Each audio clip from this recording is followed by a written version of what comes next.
Welcome to today's podcast. I'll be talking about one of the most significant Supreme Court cases of recent years, students for air admission versus Harvard University. This case challenges the way race is used in college admissions, and its outcome could reshape higher education in the United States. I'll be speaking with two legal experts today, one representing the plaintiffs and the other representing Harvard University. First, let's get into some background information regarding this case. The dispute began back in 2014 when a group called Students for Fair Admission, or SFFA, filed a lawsuit against Harvard University. SFFA argued that Harvard's admission policy discriminated against Asian American applicants. Specifically, they claimed that Harvard used race as a factor in admission in a way that unfairly disadvantaged Asian American students, even if they had higher test scores and academic records than other students in other racial groups. To understand this case more, I'll introduce two legal experts.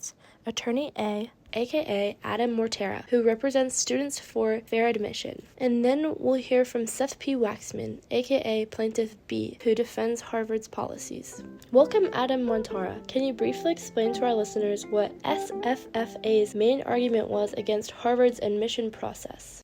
Thank you for having me. Our central argument is that Harvard's admissions process unfairly discriminates against Asian American applicants by using race as a factor. We found that Asian American students with similar academic credentials were being held to higher standards than applicants from other racial backgrounds. We believe this violates the Equal Protection Clause of the 14th Amendment, which guarantees that no group should be unfairly treated based on race. Interesting. So you're claiming that race in this case plays an unfair disadvantage for Asian Americans in the admission process with Harvard.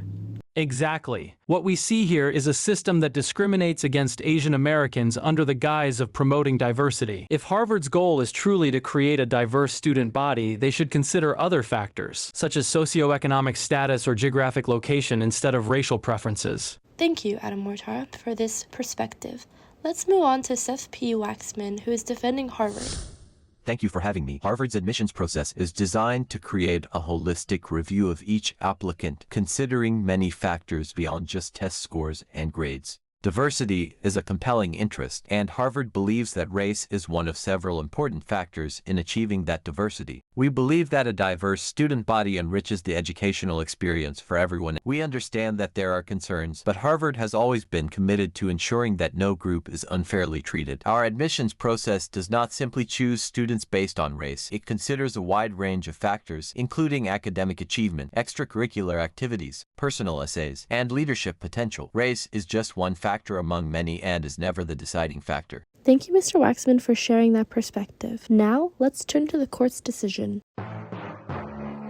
In 2023, the Supreme Court ruled on this case. In a 6-3 decision, the court sided with SFFA, declaring that Harvard's use for race in its admission process violated the 14th Amendment's Equal Protection Clause. The court found that while diversity is a compelling interest, racial preferences cannot be justified in the way Harvard had been applying them. The ruling effectively bans race-based admission practices in colleges and universities across the United States.